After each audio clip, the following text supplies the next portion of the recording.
Good morning, and welcome to today's webcast, Strategies to Manage Your Sales Tax Compliance. Before we begin, I'm going to play a brief housekeeping video.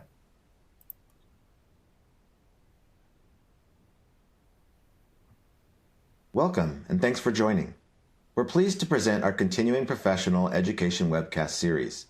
Before we begin, please keep the following in mind. You can customize how you view our presentation and interact with the presenter. For better viewing, close all other applications and turn up your speaker volume. You can adjust window size and placement or enter full screen mode using the controls at the top right of the window or dragging the bottom right-hand corner to resize. At the bottom of your screen, you'll see a series of icons that relate to a different aspect of our session.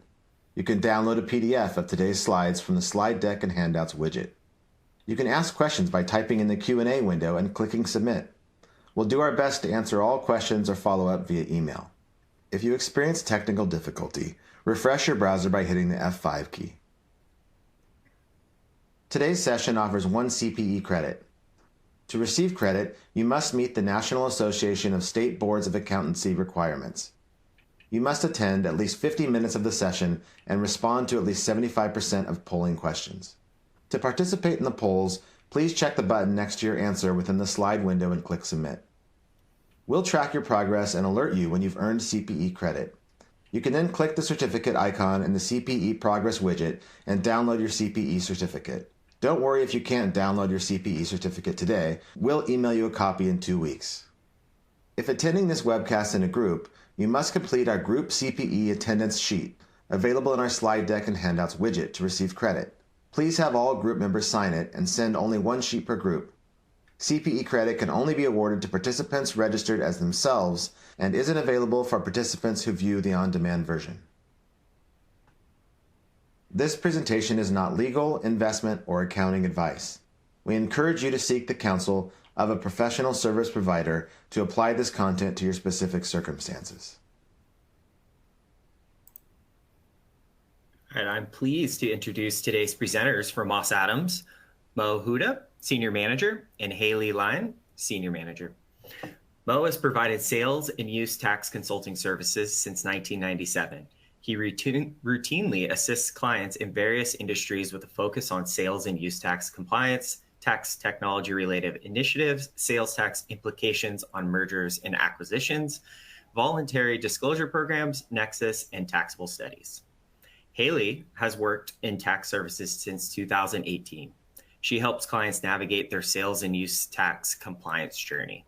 Haleigh assists clients with their evolution of sales tax compliance options, software implementations, and configurations. She also conducts, through Nexus, taxable reviews, catering to a diverse range of industries. Before we get over to the presenters today, we have our first polling question of the day. So which is the most challenging aspect of sales tax compliance operation to your organization? A, knowing where you need to file. B, calculating the tax. C, preparing returns. D, filing the returns and making payments. Or E, all of the above.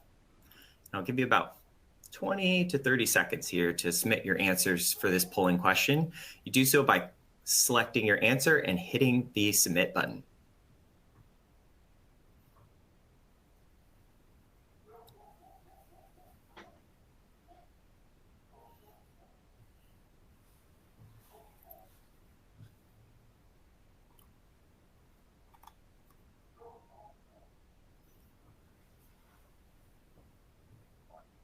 All right, we're about 70% here. Give me about 5 to 10 more seconds before we advance on to the results.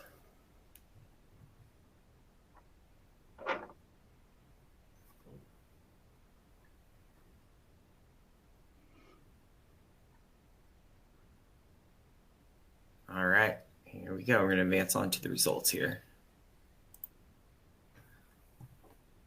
Great. Thanks, Chad. Well, welcome everyone. We're really excited that you were able to join us, and good morning and good afternoon. We have a pretty robust audience this morning, and when I looked at the participants, it appears that most of the participants are representing small to medium businesses, and that really kind of supports our objective of our presentation today. We're trying to discuss some of the key areas of sales and use tax compliance related risk and how to efficiently mitigate those. So this presentation will serve mostly folks that are just starting the sales tax compliance journey, or trying to understand how to file sales tax returns, or what we need to do to make efficient compliance process. So I guess that this question sort of alludes to that to make a efficient sales tax compliance operation, you probably need to know where you need to file sales tax returns, how to calculate this the tax efficiently and accurately, and then you have to prepare the tax returns, and then you have to file the returns in a timely manner. So the answer is obviously all of the above. Our objective or agenda today is to cover 5 key areas of sales tax key compliance operations. First, we want to set the stage. We want to go over some of the sales tax compliance journey stages. We call it a sales tax compliance journey because it evolves over the time as you progress through your sales tax compliance operation. You may start with no state, with filing nowhere, then maybe 1 or 2, or you may start from 0 to 45 state, within a short period. So depending on where you are in your journey, your strategy will change, and how you operate to solve those issues will change as well. We'll discuss about some of the key risk areas in sales tax compliance and the drivers or catalysts of those risks. We'll talk about how to assess some of these risk areas and how to efficiently, obviously, mitigate those. And that's where we're going to talk about automation and system selection, plus the consideration to outsource. We'll discuss the benefits, how it can help when you outsource, along with your automation. And as Chad noted, if we have time, we'll obviously answer any questions that you have at the end. But if we cannot answer it today, we'll make sure to send an email to your questions. What is a sales tax compliance journey? So as you are starting the process of your sales tax, you probably don't know what you don't know. So that's what the basics are for. So we'll talk about what are the key reporting areas that you really need to understand to prepare and be compliant for the sales tax, in the sales tax area. The second and the third row outlines if you're filing in 1 or 2 states, or maybe a handful of states, and you're doing it manually, there are certain challenges that are related to that. And we'll discuss some of these as well, and how to mitigate those. And the last bracket is if you're a mature sales tax filer. That means you have registered in almost all the states. You've been filing in all 45 states plus Washington, D.C., and probably Puerto Rico. You have a robust sales tax team. What are the areas do you need to address? So again, we're not going to cover many of these areas in this call, but that's something you need to address.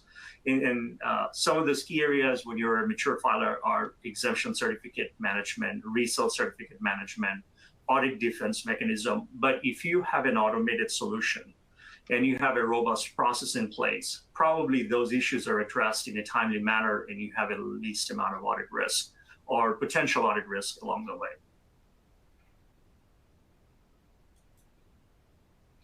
What are some of the key reporting elements for sales tax? So one of the things that you need to understand initially is your nexus footprint. So the nexus footprint can be triggered based on your physical presence, economic presence, along with your sometimes you may have an affiliate that may create nexus. So you need to understand the entire holistic footprint from the historical level. One of the areas that we see most of our taxpayer clients make a mistake is that they think that only economic presence is the economic driver. They try to create a automated solution because that tracks the economic presence, but they may not. They may overlook the historical nexus footprint that was created based on employee travel, warehouse or some of the other drivers. So it's super important that you have to understand your Nexus footprint from a historical level up to now, and then that will drive your mitigation strategy.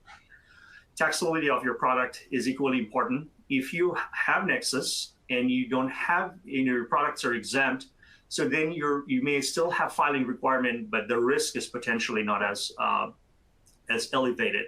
So you need to understand, especially in the SaaS or technology areas, if you're in hospitals or manufacturing space, food products, clothing, those industries or sectors are generally, the sales tax application can be complex. So you need to probably reach out to your tax advisors and try to understand what would be the tax implication for those types of products. Sales tax registration is important once you understand where you have Nexus and what's your product taxability looks like. Then you have a filing requirement, and first you have to register. Registration process usually takes 6 to 8 weeks. Most of the filing are online, but you still have to make sure that you have all the information to prepare and register in different jurisdictions. And then you have to have the login credentials properly, like the state login credentials, to set them up in your system so that you can, in your filing systems, or if you're doing it manually, you still have to log into the state website and file them. The other two important elements are you still have to collect the right rate and also file the returns on time. Once you have done all this, you still have to make sure that whatever you're collecting sales tax wise, you're actually reporting. Because we see sometimes if you are not reconciling, you may have a gap. So to avoid that, every month you should have a protocol to make sure you're reconciling it. Tracking the deadlines is as important. If you miss a deadline, that could be a challenge. And then the record keeping for future audits. The statute of limitations, that means if you start filing, the state can go back and look for potential liability. 3 to 4 years. There are a couple of states that has 5 years statute of limitations, but we recommend you keep your records for future audits at least for 7 years. All right, Chad, next polling question to you. All right, thank you, Mo. And we have our second polling question of the day. How many sales tax jurisdictions are there now in the U.S., state and local? A, 5,000, B, 11,000, C, 21,000, or D, 31,000? So like the first polling question, please select your answer and hit the submit button for your polling question to be recorded. We'll give you about 20 seconds here, 20 to 30 seconds. Yeah, 50 is not an option, not 50 for the 50 states, or we've got quite a few taxing jurisdictions.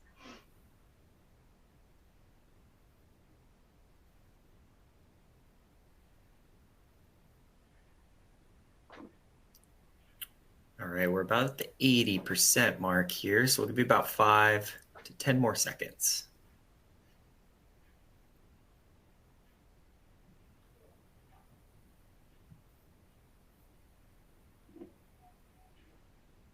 All righty, we're going to advance on to the results here. And back to you, Haleigh. Thank you. All right, you guys did a pretty good job. The correct answer here is 11,000. So lots of taxing, state and local taxing jurisdictions in the U.S. All right, so next let's talk about some risks related to sales and use tax compliance.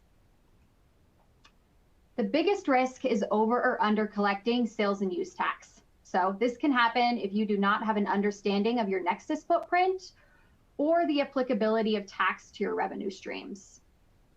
Another big risk is around missed deadlines, and this can go hand in hand with penalty and interest. Most returns and prepayments are due on the 20th of the month. However, your filing frequency in the different states you're filing with, it can vary. You could be a quarterly filer in some states, maybe a monthly filer in another, annual filer in other states. In addition to having different filing frequencies, you'll have to go to a different place for each state to remit the tax. So everybody's got their own website there. some states are going to have an e-file mandate where you have to be filing online. Other states will let you file on paper if you want to. So it varies from state to state. If you miss a deadline, either from, you forgot about the return, you didn't know your filing frequency, you forgot the due date, or you didn't know where you need to go to file, penalties and interest can be up to 40% on top of the tax amount that you owe. So any one of the errors on this page, it can be expensive and it can be time consuming to resolve. We highly recommend you talk to a tax professional to understand where you have a nexus footprint, as well as get an idea or an understanding of what your exposure looks like.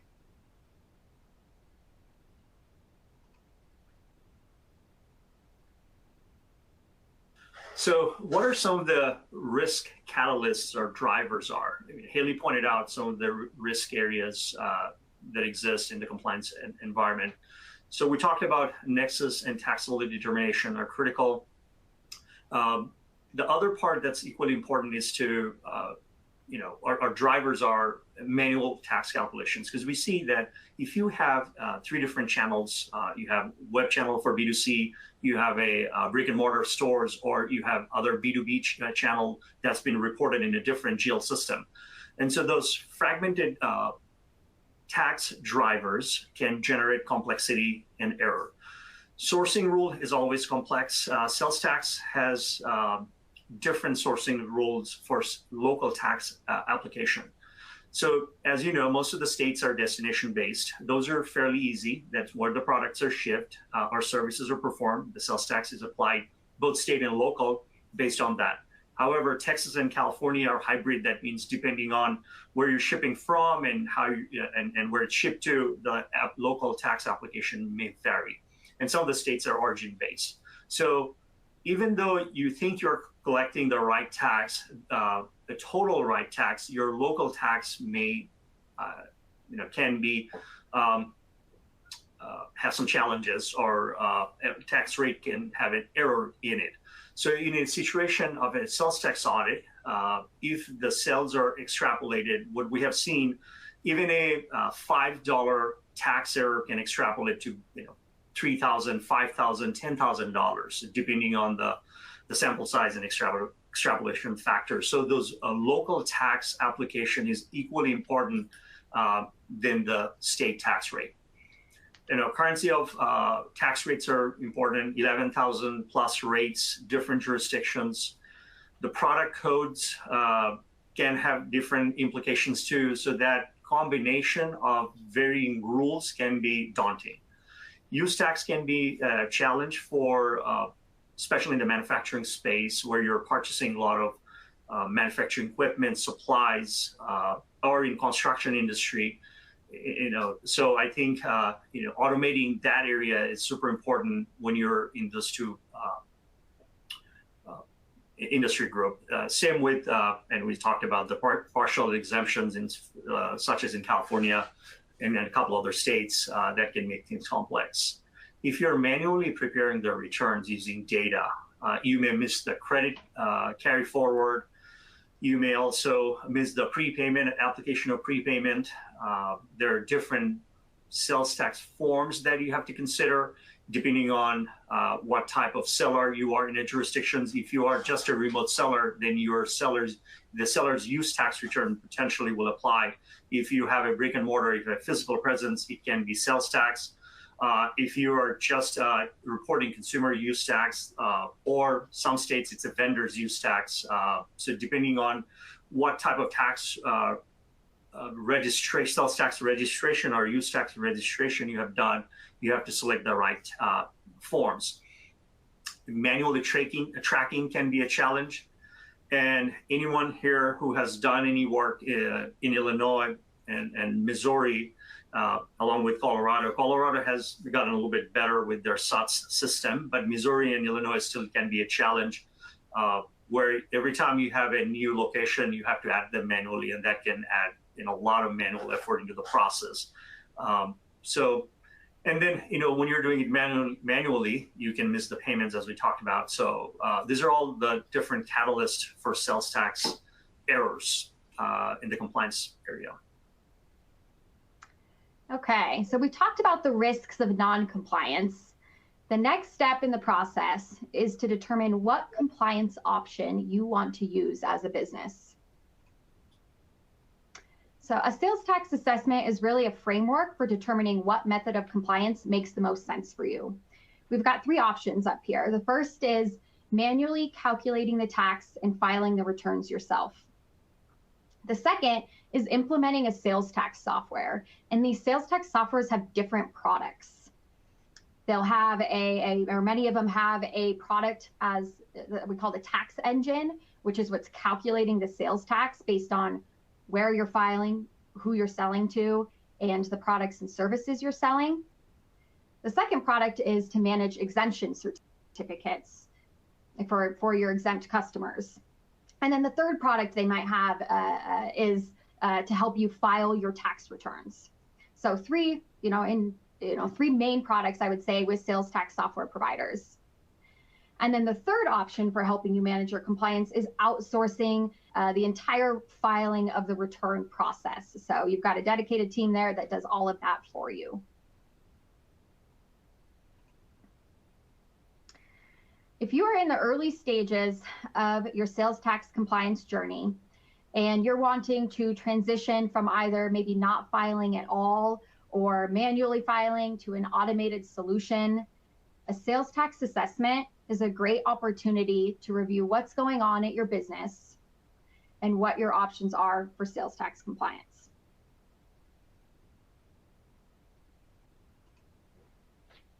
As part of the assessment, we recommend taking a look at what you're doing for sales tax compliance right now. Is it working? Is it not working? You might be, maybe you're filing in 10 to 15 different states right now. You're logging into every site to file those returns when they're due. And you're, maybe right now, or you think if we add another 10, 5 to 10 states, this is just not going to work for us. Our team does not have the bandwidth to continue doing these filings ourselves. If that resonates with you, that might say that looking into outsourcing the filing of the returns might make sense for your business. If you are, taking a look at, next is taking a look at your products and services. What are you selling and what jurisdictions are you selling in? If you've got a complex mix of products, so, like Mo said, if you're operating in the technology space, maybe food products, clothing, manufacturing, of course, there's others, trying to manually calculate the tax for those products and services based on where your customer is located, it can be super complex to try to do that. And so, that might be a sign that implementing, the tax engine product with the sales tax software might be a nice idea for your business. And then finally, taking a look at where your business is now and where you want to be in the future. Manually filing might make sense for your business right now if you're only operating in a few jurisdictions. So maybe you're operating in 1 to 5, just a few. It's pretty easy for you to file those tax returns.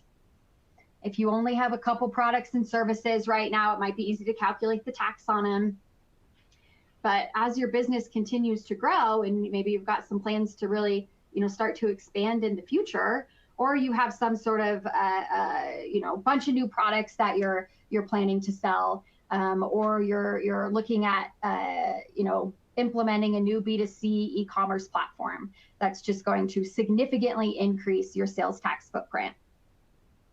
You might need to consider at what point do you need an automated solution, and then backtrack from there to determine when you need to start getting that solution in place.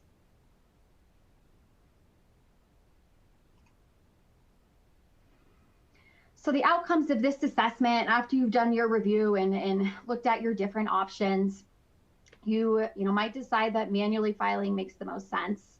And if it does make the most sense, I would encourage you to look at, for how long does that make sense? Is that a good option maybe for the business for the next 6 months?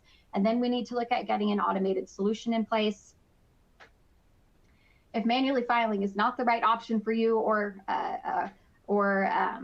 it's the right option for now, but not in the future, taking a look at implementing a sales tax software. So that could be any of those products within that software, just to help you with that automated tax calculation, and or looking at implementing or working with an outsourcing team so that they take over that entire filing of the sales tax return.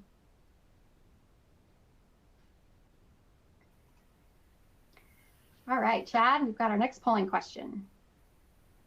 All right, thank you, Haleigh. Then our third polling question of the day: which U.S. Supreme Court case set the precedent for economic nexus? A, Wayfair; B, Bella Hess versus Illinois; C, Mapp versus Ohio; or D, Jefferson Lines versus Oklahoma? So like the previous two questions, please select your answer and hit the submit button for your question to be recorded. And we'll give you about 20 seconds here to submit your answers. You guys are answering this one pretty quickly. You must have heard of it before.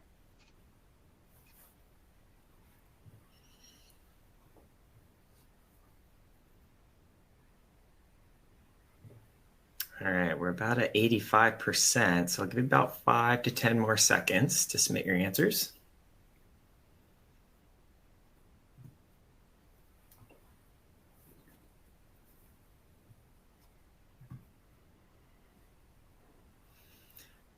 All righty, let's advance it on to the results slide here. All right, Wayfair. That was Wayfair versus South Dakota. So that court case, that was from 2018, so recently-ish in sales tax terms, and that changed a lot for remote sellers in terms of how they establish nexus in states. So that's a lot of what we're talking about today in terms of how to look at nexus and stuff. A lot of it came, at least the economic presence piece came from this court case. So it's a very important one in the sales tax world. Yeah. And also to add to that, it's been almost 5 years, but we're still seeing a lot of small to mid-market firms that are still adapting to this, and they haven't really adapted yet. So their states are really expediting their audit effort in multiple states. There are a lot of aggressive states out there. They're really pushing hard to get to see if the companies have started registering and collecting. So even though it's been 5 years, but the adoption hasn't been as robust in many sectors. So we're seeing a lot of taxpayers are trying to register, understand their historical risk, and mitigate some of those exposures through voluntary disclosure or amnesty or some of the other mitigation factors. So I think it's very timely to understand how to automate or assess your footprint and try to see how you can address those sooner than later, because sales tax is a trust tax. It never goes away. So the states, once they find out you have a risk, it'll follow you until you resolve it. It cannot be resolved through a bankruptcy proceedings either. So it's a pretty serious, should be a serious agenda item for the management to consider consistently. Back to you, Haleigh. So next, let's talk about process automation with sales tax software. To start, I want to explain how a sales tax software works. And so when we're talking about this right now, we're talking about the tax engine product with a sales tax software. So this tax engine, it can integrate with your business system. And when I say business system, I mean your ERP or your e-com platform, wherever your invoicing is happening or where your customer is buying your product online. These software providers, if you're using like one of the larger, large-ish ERP or e-com platform, something like a NetSuite, Microsoft Dynamics, if you're using Shopify, BigCommerce, like all those, like these sales tax providers have built integrations, or the business system has built an integration to the software provider, which is great. And so what that means is that there's already an existing API. And so you can generate an API out of the tax system and then add that to your business systems to connect the two together. That's great, because then you don't need to, or look for anybody to develop a new integration for you. They exist in there already. Once you've integrated the two systems, and so while it is nice that there is a pre-built integration, there's still a lot of configuration that needs to happen right in your business system in order to set it up to be ready to calculate tax with the tax engine. Once you've set that configuration up, you've gone through all the testing, and that's a very important part in the implementation when you're getting set up with the sales tax software, is to thoroughly test that it's working as expected. And so that's going through and creating some new invoices in a staging environment or a sandbox environment, and making sure that it's working as expected. Once you've confirmed that the software is working great, you are going live, what's going to happen is then when a new invoice is created in the business system, it's going to send a request over to the tax engine. And that tax engine is going to receive the request, and it's going to do three main things automatically. The first thing it's going to do is say, what jurisdiction are you selling to? Or what's the billing address of your customer? And that sales tax software is going to go look and say, did you tell me when you were setting up this system that you need to file with this jurisdiction? If you have not set up that jurisdiction in the sales tax software, the sales tax software is going to return 0 back to your business system. 0 is the tax amount. If you are filing in that jurisdiction, the sales tax software is going to proceed to step number 2. And it's going to say, who are you selling to? Who's your customer? Is your customer exempt from sales tax? Have you told us as a software that they should not be paying tax? If you've set up that customer as exempt with the sales tax software is going to return 0 as the tax amount. If the customer is taxable, the software is going to proceed to the third step, which is to say, what products and services are you selling? Are they taxable in the jurisdiction you're selling to? And so as part of the implementation of this software and ongoing, you'll need to map all of your products and services to a tax code with that provider. And that's a super important step, because that's what tells the tax engine if that product or service is taxable. And so if it's not taxable, tax engine returns 0. If it is taxable, the tax engine is going to calculate the right amount of tax. It's going to return that amount of tax back to your business system so that you see it on the invoice, or your customer sees it when they're checking out on your e-com platform. All of that happens within a span of a second. So it's instantaneous. There's, thousands and thousands and thousands of different tax possibilities based on, where you're selling, who you're selling to, and your products and services. The beauty of a sales tax software with the tax engine is that's automated. You don't have to worry about it. It happens instantly, and it puts that correct, accurate amount right on your invoice. So after the tax amount has happened, calculated, the next thing here is that that transaction is saved in the sales tax software, and you have access to a bunch of different reporting. So, there's going to be reports in there looking at high-level transaction detail, very detailed transactions. You can, drill down into looking at a specific day with a specific state or a specific period. There's also going to be reports in there that are specific to filing the returns. The final step in this automation process is the filing of returns. And so that sales tax software, it will have taken in all of the data for that specific, for the taxable period, and then populate that information on the tax return. And I just see a question in here that came in through Q&A. That's a great question that I'll answer, is do software platforms, do they automatically update the rates? And they do, which is awesome. So they're automatically updating the rates, and they're automatic, say that the taxability of a product or service changes with a specific state. the software provider is going to make that update in the software, which is so you do not have to worry about monitoring tax rate changes or monitoring the taxability of the products. What you need to do, among a few other things, but you need to make sure that you've got set up in that software where you're filing tax and that your products and services are mapped to tax codes, so that you can take advantage of those accurate rates and accurate taxability.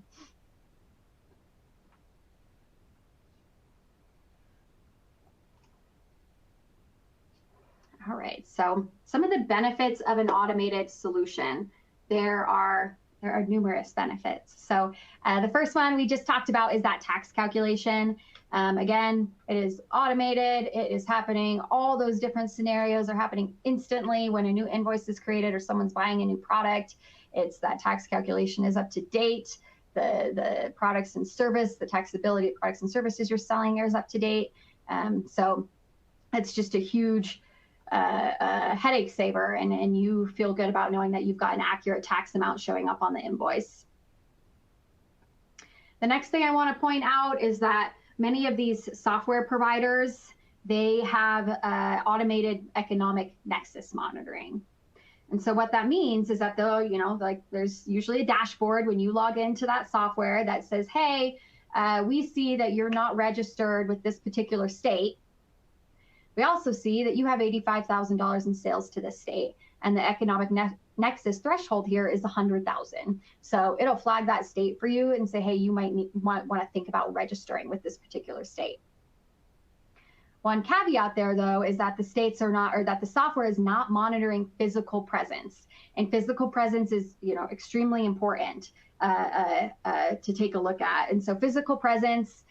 This can be triggered if you've got an employee who's living in a specific state, or maybe they moved to a new state. You can trigger for physical nexus presence. If you have employees who are traveling to different states, if you have a warehouse full of your inventory located in the state, those will all trigger physical nexus. And again, not monitored there by the software. That's something that has to happen outside of the software. So we highly recommend taking a holistic and historical view of your physical and economic nexus footprint to make sure that you're collecting in the places that you need to be collecting. And then finally, exemption certificate management. If you have a lot of exempt customers, these software providers, many of them have an exemption management product. And what that does is it'll store all of your exemption certificates.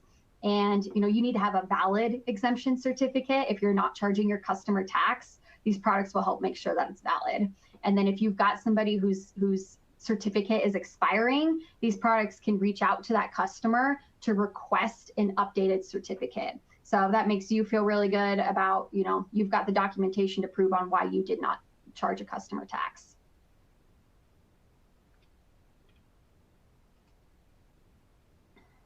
So choosing a sales tax software, there's a couple big providers out there. Some of the larger ones that we've seen is Avalara, Vertex, and Stripe Tax, who acquired the TaxStar solution. And so, kind of choosing, of course, there's other ones outside of that, but kind of some of the main three ones that we see. And then choosing what software you should be using. If you're using Stripe already, using the Stripe Tax, they've got a lot of features in that product to set it up pretty easily within Stripe Tax. I'd still encourage you, though, always just to go through this exercise to make sure that whatever product you choose is the best fit for your business. So the first thing I would look at when choosing a sales tax software is looking at scalability. Is this software going to be able to grow with your business? Can it handle the increased transaction volumes or additional states as you expand? How accurate is the software? How accurate are the rate calculations? Are they up to date? How quickly are they getting up to date? Are they operating, in all of the different jurisdictions that you need to be filing in? Of course, cost here, making sure that the software fits within your budget. And then finally here, complexity, another super important one. With complexity, this is taking a look at the products and services you're selling and making sure that that software has tax codes for the products and services. because all of those products and services are going to need to be mapped to a tax code, and just verifying before you choose a software provider that their tax codes can support what you're selling. And then kind of finding the time, just another question in here, great question in Q&A. How would you recommend starting on finding the best tax engine? I think kind of taking looking at the different providers online and I say kind of talking about what products do you need, right? Like, do you need a tax engine? Do you need exemption certificate management? Making sure that whatever software provider you choose has those products. This is also, a great opportunity to talk to your tax advisor just to say, here's what we've got going on. We think we need to implement by this date. This is what we sell. This is where we think we've got nexus. What software providers are out there that you think would make sense for our business.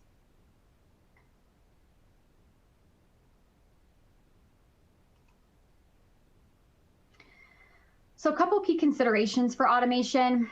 And again, talking about what features does the product have, whether that be the integration that you need for your business system, reporting capabilities.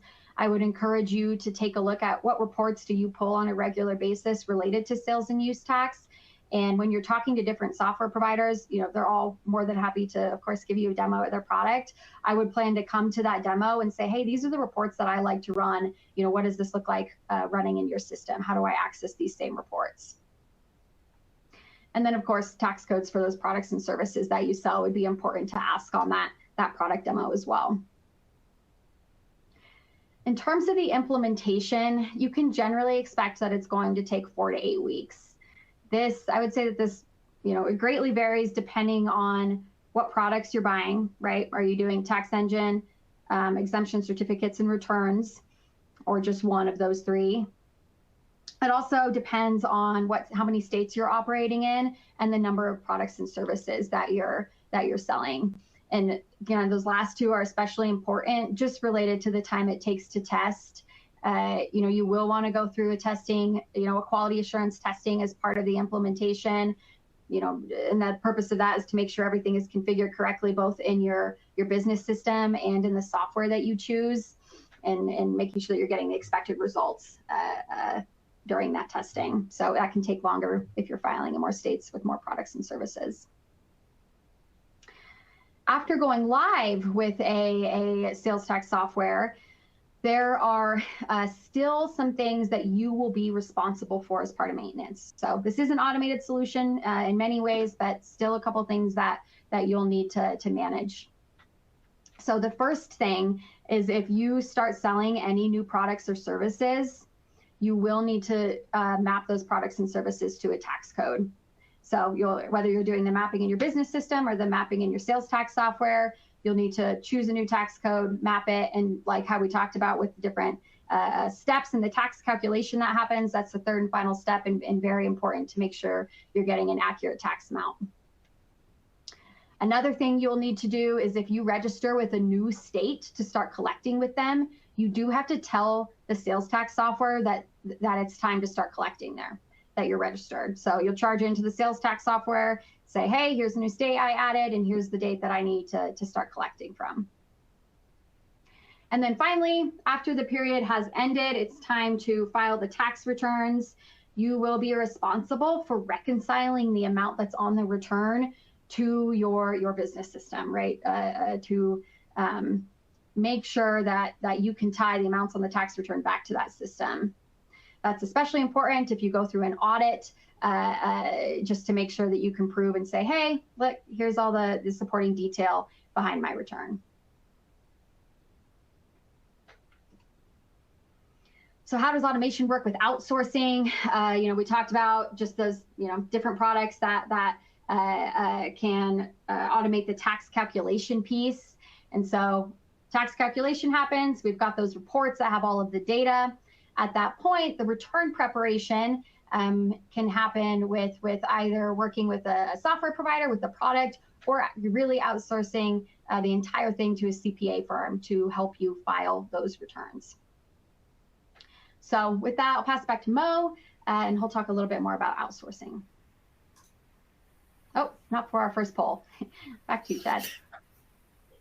Thanks, Haleigh. And we have our fourth polling question of the day. A sales tax engine automatically calculates tax based on where you're filing, who you're selling to, and the taxability of your products and services. A, true, or B, false? So like the previous questions, please select your answer and hit the submit button. I'll give you about hopefully 20 with seconds. Haleigh's explanations, this one should be fairly straightforward as to how to collect the sales tax.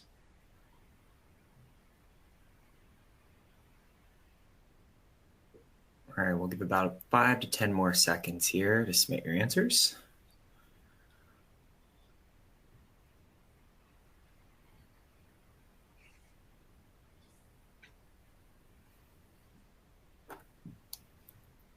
All right, let's go on to the results. Yeah, that's exactly what I expected. So it is true that you have to know where an automation will help you with the rate, the product taxability, and where you're filing, where you're collecting the sales tax. So before I start talking about outsourcing and how it can help your operation, I think it's also important to spend a couple of minutes. What can you do to optimize your internal processes and to make things better? So one of the area is you can always define roles for your team members. Is that person pulling the data, reconciling it, submitting the data, filing the returns? If filing the returns manually, which states, or even if it's outsourced or automated, is that individual responsible for certain states? Because there are 46 states, so if you have two individuals, it's always better to define which states they're going to work on, because then they get to know the nuances of each individual state and they can get better at it. And these are for mostly mature tax filers. But even if you have a small shop or operation, I think it still need to understand, even if it's a part-time resource, that resource need to be dedicated first 4 or 5 days of the month so that they can pull the data, reconcile, and prep the returns and run through the approval process. Define the timeline. When is the deadline to get the approval process in for the management signature and review? If there are errors, what are the process to rectify those errors and fix them? Once the returns are filed, who is doing the journal entry in your GL system or reconciling that the payments are done right? So defining role, defining the timeline is super important. The other part is tax calendar. Now, if you automate the collection process, most of these has a tax calendar built in. But if you don't have an automation in place and you're thinking that we're going to go there maybe in 6 months, you can still maintain a calendar in Excel, and that can give you a great overview as to what time what are the deadlines. Because if you haven't done a return yet, there are deadlines on the 15th. There are some prepayments. I think Maine has another payment around the 8th, and then most of the returns are due on the 20th. There are a couple of states on the 25th. And there are 3 or 4 states that are on the 31st. So that, as you can see, there are 4 different timelines you have to maintain. Tracking of different tracking tool. How do you know if you have filed a return, if the data is there, if somebody has done the journal entry, the reconciliation? You can use an Excel-based or Smartsheet-based simple tracking tool that can help you monitor the progress of your internal operation so that you're not missing a deadline and making sure that all the responsible parties are doing their task in a timely manner. So, and the best, even if you have an internal operation, another really beneficial avenue that you should consider is outsourcing. And I thought it'd be good just to show this slide and highlight the manual process and what are the different touch points that you can have to do the if you're doing it manually. I forgot to give a shout out to our friends at CPA.com because we borrowed a few slides from our friends there. CPA.com is a entity of AICPA, and we work and collaborate with them quite a bit. So, if you're a CPA firm and you haven't worked with them, highly recommend you reach out to them. And they're really great platform for educational purposes and also to collaborate with expanding your footprint. So there are close to 20 different activities that you have to do to file a tax return if you're doing it manually.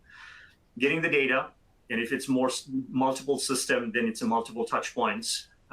Making sure the data is right, reconciling them with different sources, pulling the data in your, if you're doing Excel, pulling the data in the Excel worksheet, preparing in the return template, putting that the return template data manually into the tax returns. Most of the states are online filing these dates and payments are online. So at least, that part is mitigated here. If you're doing it 1 or 2 manual checks, you have to still go through the AP. You still have to go through the approval process and then file all the returns. That's a substantial lift if you're doing it in, I would say, 6 or more states. Even 5 states, even if it's a California alone, can be super complex because it has all the schedules.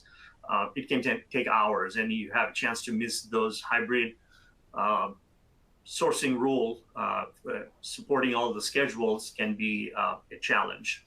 So that's why I think it's important when you outsource this, you can actually collapse this workflow into 4 different activities. You pull the data, provide it to the outsource provider. Once you get the returns and the approval worksheet, you review them. And then once the returns are filed, the outsource provider will potentially save all those returns for your record, and you just pull them in your system and keep them for record keeping. So that substantially reduces your manual touch points and workflow. So how does that help? So the key benefit is definitely cost. Cost in 2 directions. One is your resource cost.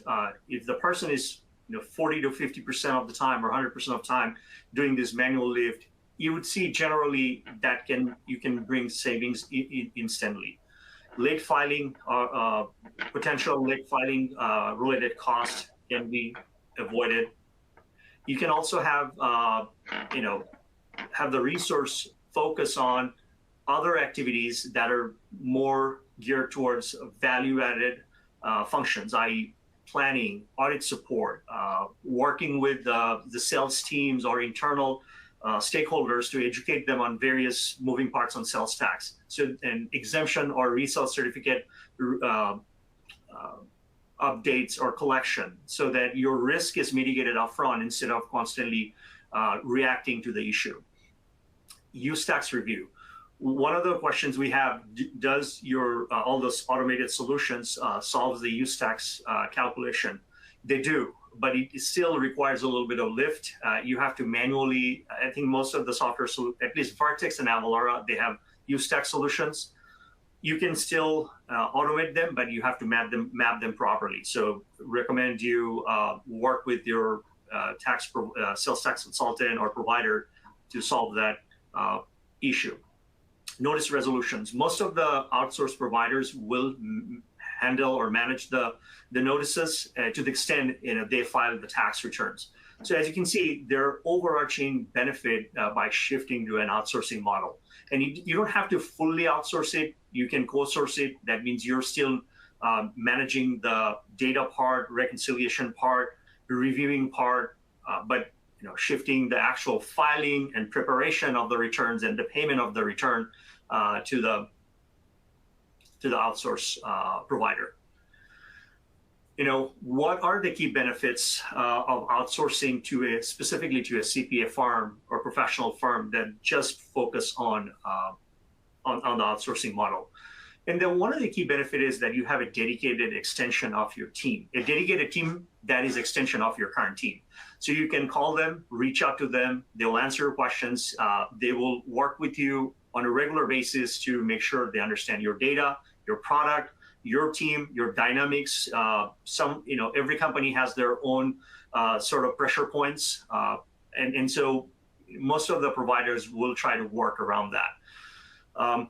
Insight and knowledge of specific industries, your industry, and along with other industries, a holistic understanding of the software, how the software works. Our professionals work for years within the software environment, so they can efficiently manage the software, filing software I'm talking about, and adjust it so that the reporting is done accurately, the right forms, the right schedules, and the right amount. They can most of the time solve all your sales tax related questions, not only just the sales tax compliance. You can ask them, hey, what is my Nexus footprint?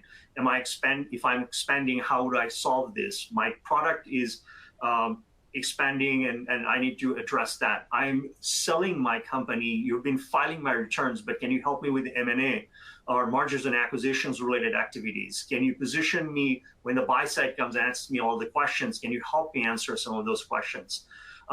It's usually most of the outsourcing firm are full service firms, so they can not only the sales tax, but they can potentially answer some of the income tax related question.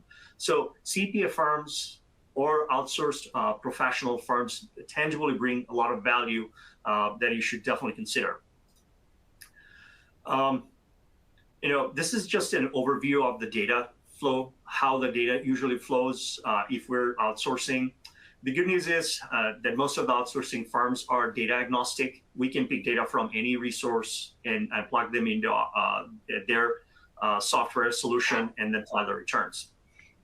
This highlights our workflow, but I think it's pretty standard all across the platform. Even if you use a software platform to file your return or a professional firm, there's a defined deadline when we need the data. Once we get the data, we also have a defined deadline when you're going to process the returns and provide those for your review. And then when we usually, in our case, we take the fund around the 18th and then file the payments all over the jurisdiction, to all the jurisdictions. And once we file the returns, then we'll provide the copy of the return at the end of the month. Another benefit is we do high-level reconciliation or a review of your data up front, so that when we get the data, we take a look at it and generally try to understand, are there any variances, and then highlight those variances. And I think most of the providers does the same as well. I think that kind of sums it up. Our webcast, again, given the timeline, I think we don't have much time for any questions or answers, but we'll review all the questions that you have and we'll get back to you with answers. But thank you very much for joining us today. Really appreciate it, and hope to see you soon. All right. Thank you, Mo and Haleigh, for a great presentation today. Like Mo said, if we didn't have time to answer your questions, we'll do our best to follow up with you after the webcast. As a reminder, if you attended today's presentation in a group and would like to receive CPE credit, you must complete the group attendance sheet found in the slide deck and handouts window.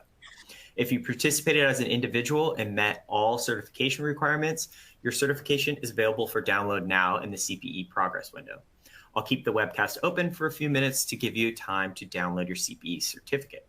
A copy of your CPE certificate will be emailed within 3 weeks should you have any difficulty downloading it now. Here is a link to an online survey where you can provide feedback for today's presentation. Please take a moment to complete the survey, as your feedback is very important to us. Again, thank you for joining us today, and we hope you'll join us again next time.